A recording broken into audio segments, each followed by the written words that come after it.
Olá, eu sou Maria Pereda, ou MC Pereda, como sou conhecida no mundo literário. Antes, uma profissional da área de ciência, tecnologia e inovação, que paralelamente se dedicou ao estudo da história, filosofia, misticismo, esoterismo e religiões comparadas, de forma a associá-las em uma compreensão maior quanto ao que aconteceu e acontece com a humanidade desde o início dos tempos, de onde viemos e para onde vamos. Devido a esse conhecimento acumulado, resolvi juntá-los, apresentando-os de maneira lúdica, com grande entretenimento, através de uma trilogia de livros chamados de O Sol Negro. O foco dessa trilogia de livros é o de fornecer ferramentas básicas, incentivando no direcionamento de um processo para o aumento do conhecimento e o despertar da consciência. Fruto de um trabalho intenso, pautado por anos de pesquisas, resolvi preparar uma sequência de material didático com informações que podem ajudá-lo no processo do despertar para o maior entendimento de quem você é, levando ao melhor domínio de si mesmo.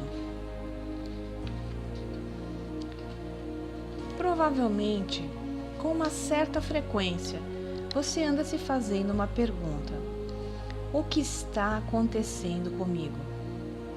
Mas não se preocupe, você não é o único a se questionar dessa forma.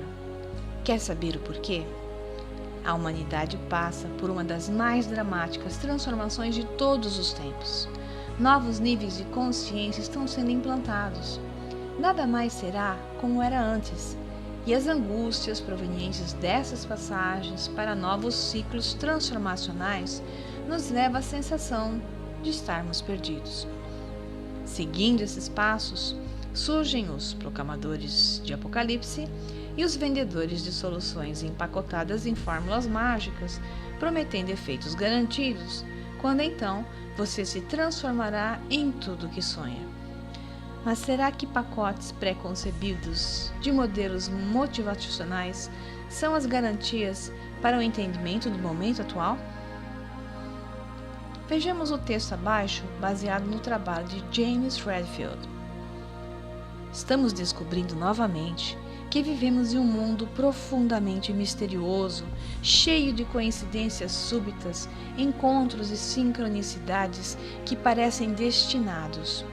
Assim nós descobriremos que tudo ao nosso redor, toda a matéria, consiste e vem de uma energia divina que estamos começando a entender. A busca por esse novo entendimento é uma missão, uma intuição interior que nos mostra onde ir e o que fazer. E se fizermos apenas interpretações positivas, trará um fluxo de coincidências que abrem as portas para a nossa missão de se desdobrar. Mas como entender esse momento atual? Contando com pensamentos como esses, é possível compreender o momento atual e as demandas por um novo tipo de padrão consciencial, o qual está sendo adquirido por parte da população mundial. Onde está você nesse processo? Você tem ideia de onde e como poderá ser bem-sucedido nessas transformações? O que irá acontecer com os que já estão prontos para enfrentar esse momento de grande virada e o que restará para os resistentes? Para que possamos evoluir um raciocínio que leva ao entendimento das necessidades de adaptações na atualidade, uma importante questão tem que ser levada em consideração: qual o motivo de nossa existência? Essa resposta será dada por você mesmo ao final do curso, e certamente ela será individual, fará parte do seu singular despertar.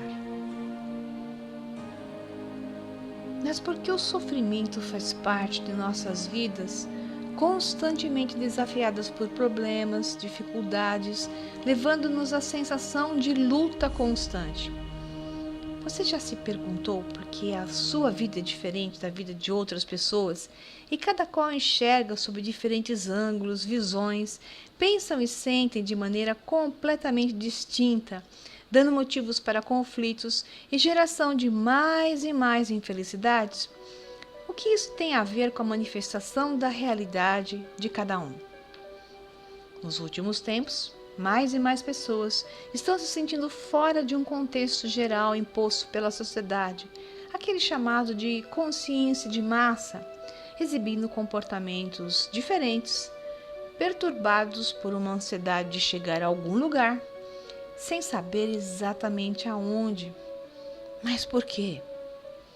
Se você já começou a se sentir assim, está na hora de encontrar algumas respostas e, por conta disso, um típico efeito colateral surge: a ansiedade. A ansiedade que é proveniente desse processo. Qual é a chave libertadora dessa ansiedade? É necessário deixar fluir, submeter-se para diminuir a ansiedade. A melhor forma disso acontecer é a do encontro com o seu verdadeiro eu.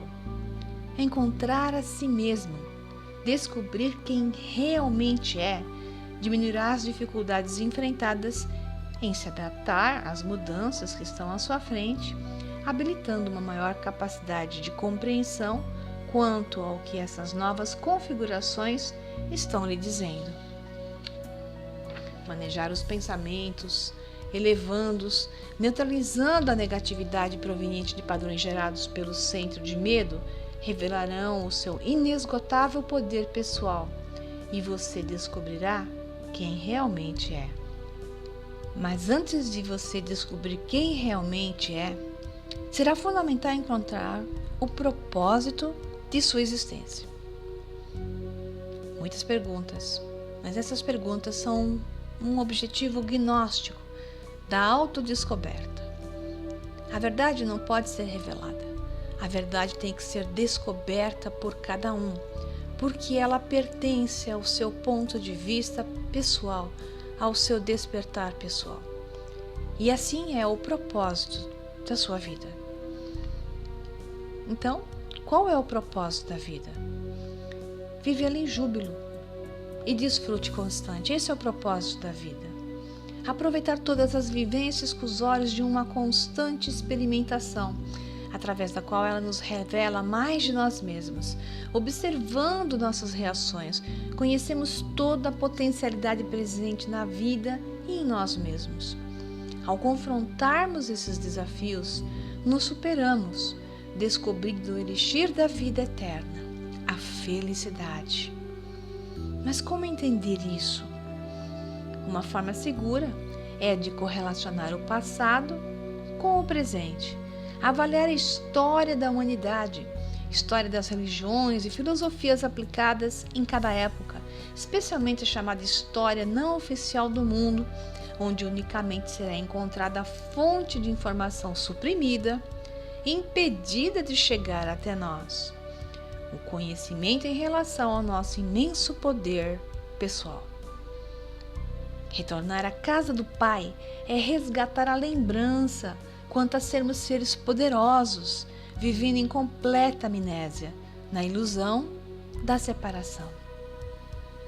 Assim, visando o melhor entendimento, vamos pegar uma carona com um trecho dos estudos que estarão presentes nos próximos cursos, que serão enviados da mesma forma para você, via e-book ou via áudio ou videobook. Shiva e a eterna dança da mudança. A ideia de uma interminável mudança, que traz consigo a morte, seguida pelo renascimento, sempre esteve presente em todas as culturas tradicionais. Entender esse conceito é entender as raízes míticas de Plutão, um símbolo essencial na astrologia contemporânea. Nada é permanente, a não ser a própria impermanência das coisas.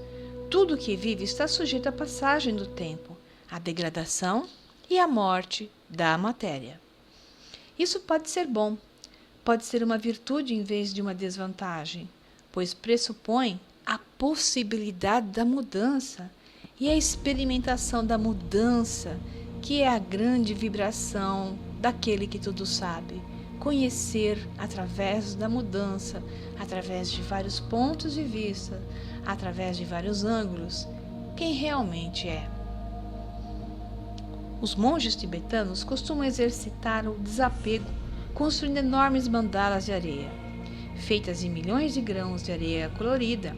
Essas mandalas são consideradas ferramentas de modelação espiritual que, depois de prontas, são santificadas e destruídas com a mesma devoção e dedicação com que foram construídas. Depois, toda a areia utilizada na construção é recolhida e lançada à água. Esse procedimento simboliza a transcendência da vida e o despojamento em relação ao mundo material. A dissolução de uma mandala exemplifica o conceito da impermanência, pois tudo está sempre se transformando. Se dermos um pulinho até o passado, vamos confirmar a sabedoria dos antigos para quem o mundo era um ser vivo. Nessa visão de mundo, tudo é cíclico, tudo é fluxo e refluxo, nada está parado, mas tudo é movimento constante. Esse conceito pode ser visto na figura do Ouroboros, um símbolo muito antigo comum aos egípcios, druidas e indianos, e também dentro de sociedades secretas e grupos alquímicos, simbolizando o ciclo da evolução. Esse eterno devir, ou vir a ser, é uma referência à criação do universo. O símbolo contém as ideias de movimento, continuidade, autofecundação e, consequentemente, o eterno retorno. Mais do que isso, a dança sagrada do nascimento, morte e reconstrução está envolvida na figura do Ouroboros. Segundo o hinduísmo, todas as coisas são parte de um grande processo rítmico de criação e destruição, de morte e renascimento. E a dança sagrada de Shiva, um dos mais antigos e populares deuses indianos, simboliza esse eterno ritmo de vida-morte que se desdobra em ciclos intermináveis. Uma de suas representações mais populares é exatamente a chamada Shiva Nataraja, o rei dos dançarinos. Assim, dançando, ele sustenta seus fenômenos multiformes.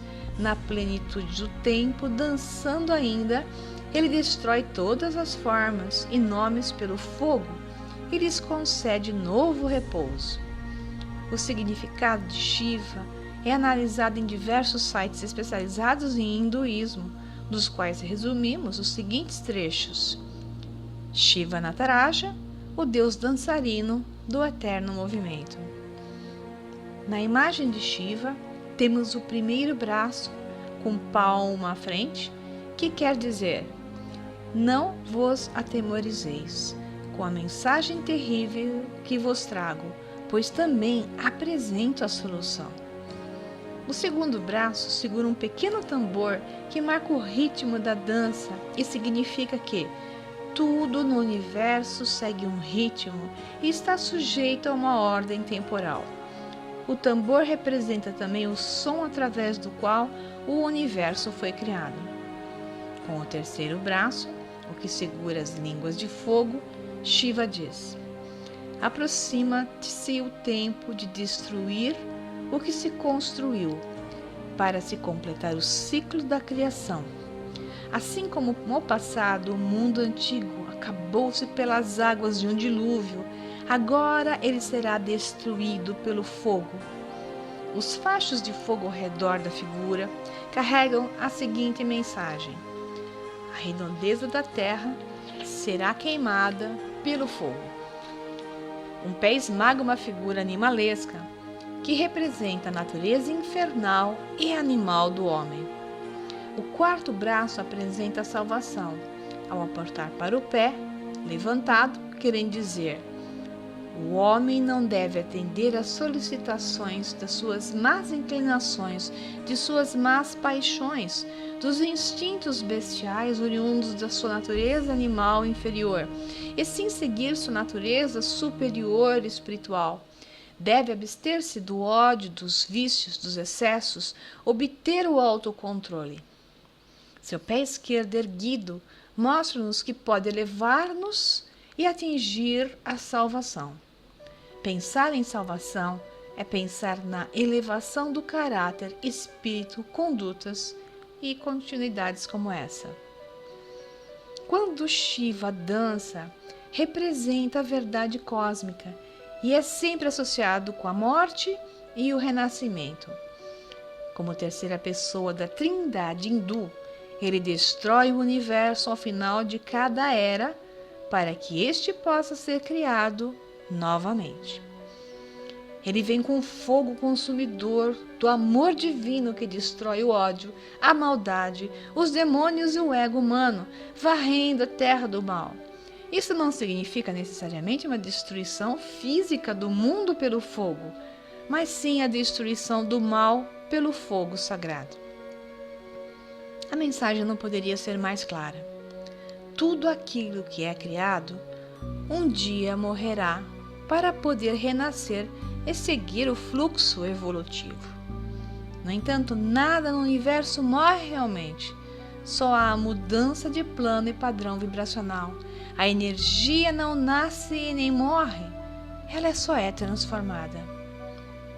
Por seu amor, a vida é renovada e os seres humanos têm novas oportunidades de crescimento. Shiva é o destruidor dos egos. Ele destrói com sua dança tudo que represente a ignorância e a ilusão, libertando o que de fato é real. Esse texto foi alterado do seu original de Devani Tersaroli. O ciclo do eterno retorno. Somente assumindo a responsabilidade por seus atos e gerando-os focados no bem maior, é que através da compaixão e sabedoria nos livraremos da roda de Sansara, a necessidade do eterno retorno, e então assumirmos uma maior expansão. O homem consciente cria a partir do despertar interno o seu próprio destino e não mais fica submetido a ser efeito de seus próprios atos, assumindo agora, tal e qual o próprio Deus, o princípio gerador, a causa. Criando uma vida melhor. O mundo, a realidade onde vivemos, é criada por nossos pensamentos e sentimentos, por vezes como resultado do alinhamento da tríade formada pela mente terrena, mente do coração e mente superior. Outras muitas criações são feitas pela falta desse alinhamento. O estado consciente é o que separa os dois tipos de criações. Ele diferencia, ele escolhe o que ele deseja ser e manifestar. Mas como entender sermos partes integrantes de um todo consciente? Através do estudo de, por exemplo, a alquimia, das mais antigas religiões do mundo, como o hinduísmo, e algumas que vieram depois, aliado ao conhecimento místico e esotérico, com o foco de desmistificar, trazer à luz essas informações, correlacionando-as com as mais recentes descobertas da física teórica e física quântica. Ao juntarmos os corretos dados, será possível compreender a grande transformação do momento, já que estará inserida no ciclo de inspiração e expiração do universo, um constante processo de expansão e contração, luz e trevas.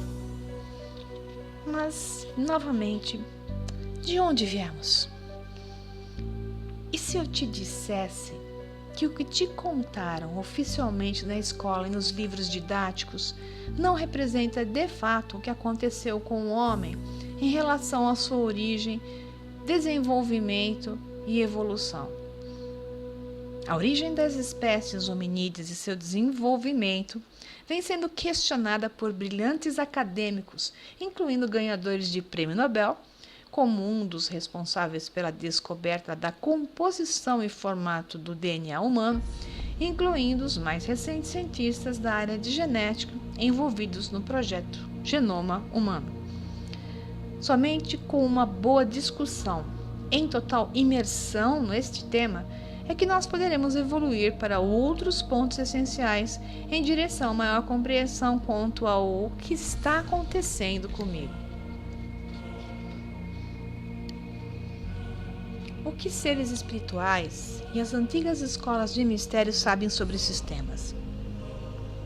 Você ficará surpreso em saber que eles foram os primeiros a informar o que a ciência acredita ter descoberto, somente agora. Iremos abordar esses dados em um processo de crescimento e ampliação de horizontes nos próximos cursos. Na mística tábua esmeralda, atribuída a Hermes Trismegistus, o Thoth, do Antigo Egito, temos os seguintes ensinamentos sobre a característica holográfica do nosso universo e realidade onde acreditamos viver. Observe.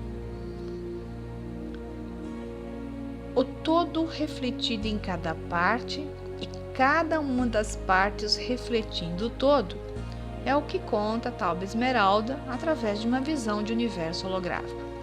E assim ela diz: é verdade, correto e sem falsidade que o que está embaixo é como o que está em cima, para realizar os milagres de uma coisa só.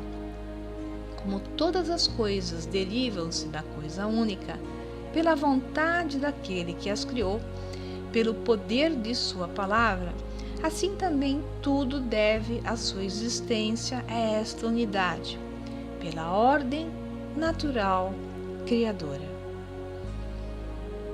A partir disso, então, o que podemos dizer a respeito da realidade? O que é a realidade? O que você vê é real? O universo holográfico é a matriz de percepções. O que é real? Como saber se eu vivencio a realidade, uma coisa que eu posso chamar de realidade, ou eu estou inserido dentro de uma ilusão? Como diferenciar uma e outra?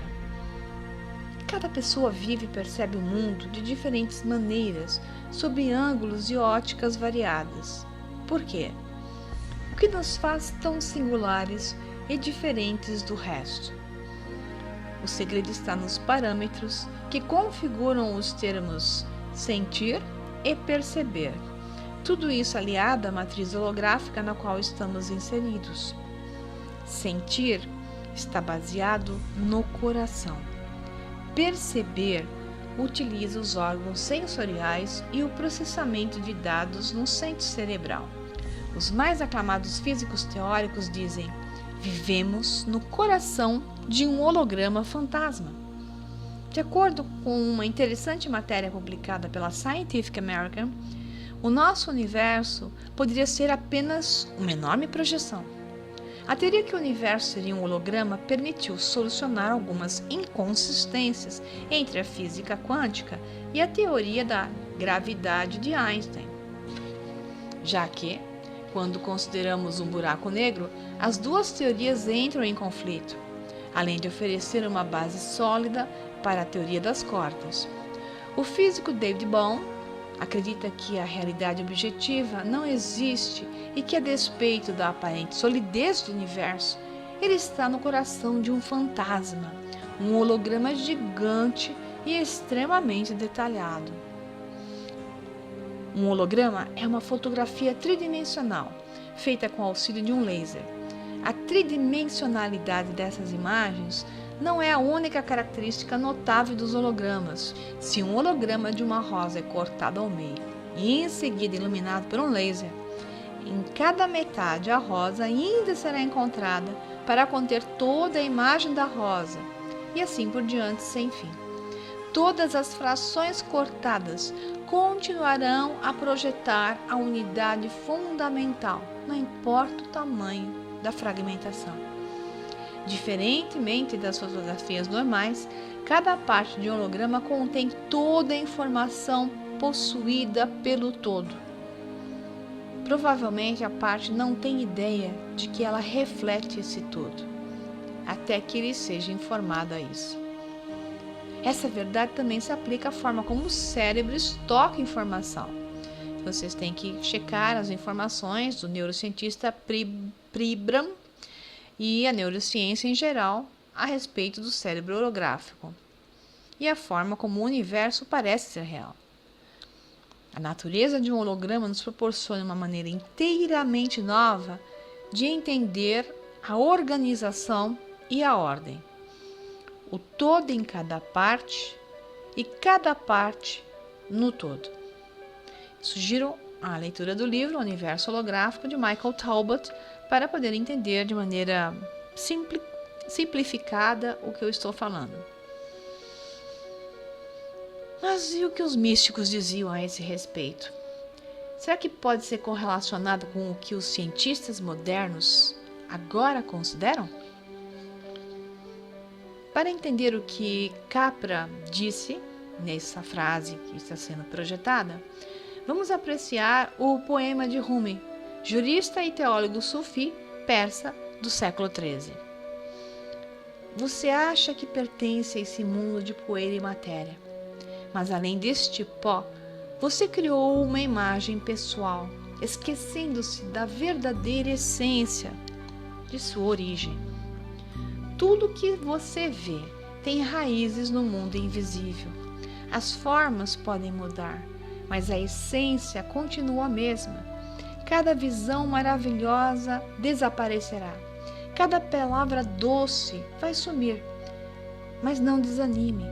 A fonte de onde tudo vem é eterna, crescendo, ramificando para fora, dando nova vida e nova alegria. Por que você chora? A fonte está dentro de você e este mundo inteiro está surgindo a partir dela. Rumi, maravilhoso. E para onde o entendimento e a correlação do que dizem os físicos teóricos e os místicos antigos nos leva? Há uma compreensão que segue. Somos seres espirituais em uma viagem humana. Eu vou repetir.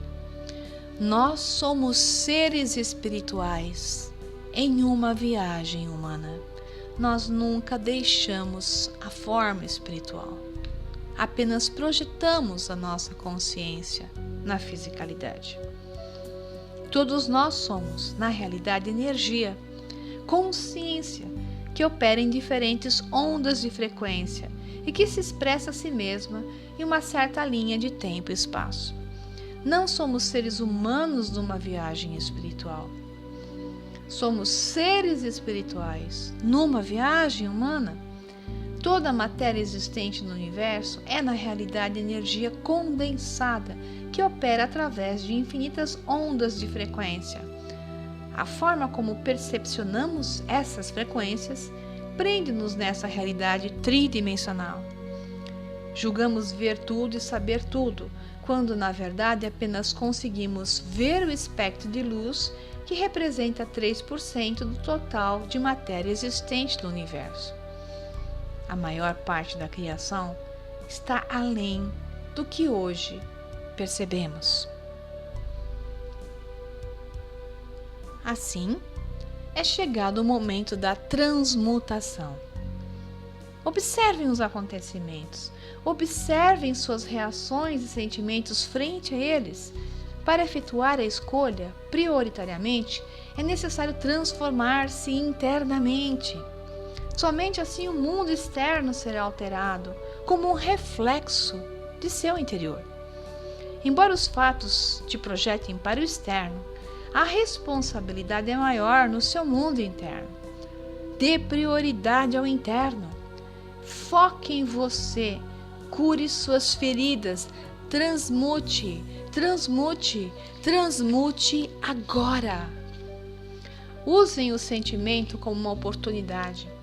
Nunca evitem o sentimento, fiquem com ele. O sentimento está ali para mostrar-lhes o que precisam compreender sobre si mesmos de maneira que, ao compreendê-lo, vocês possam transmutar o sentimento. Vocês não se livram de sentimentos, vocês não os mudam. Vocês têm apenas uma única energia com a qual trabalhar. É isso.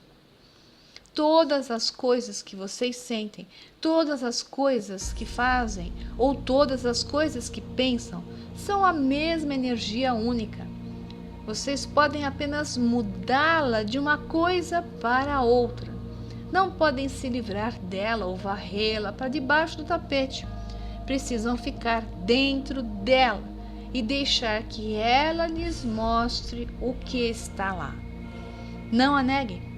Então ela lhes ensinará. Vocês atravessarão o processo e serão iluminados por ele. Ganharão mais prática em compreender que seus sentimentos estão aí para ajudá-los e terão menos reação negativa e mais resposta a eles.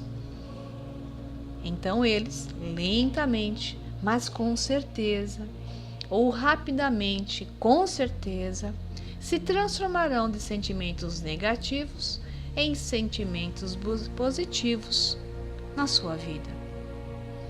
Parte desse texto pertence ao Bashar. Quem não conhece Bashar, sugiro entrar na página dele, que é Bashar, bashar.org. O campo de frequência do DNA e a lei da ressonância. Levando a lei da atração para um nível totalmente novo, Pierre Franck revela como o DNA humano tem um efeito direto sobre o mundo físico que nos rodeia, um efeito que pode, conscientemente, manifestar nossos desejos. Compartilhando experiências inovadoras sobre a influência do DNA em fótons e sobre as interações entre emoções e o DNA, Franck explica como nossos pensamentos, emoções e crenças, sejam positivas ou negativas, podem construir um campo de ressonância em todos nós. Através desse campo quântico, nosso DNA comunica continuamente a nossa vibração para aqueles que nos rodeiam, recebendo suas oscilações em troca. Ao focar nossas intenções e remover a negatividade de nossas crenças sobre nós mesmos, no nosso passado e no nosso futuro, podemos usar o nosso DNA para comunicar nossos pensamentos e desejos para o universo. Através de pensamentos e intenções, enviamos e recebemos a mesma energia de ressonância para nós, gerando frequências que representam as nossas intenções e desejos na forma de manifestação física ou manifestações físicas diversas. E agora segue o melhor aprendizado a ser adquirido e posto em prática a partir desse primeiro e-book parcial que está sendo entregue para você.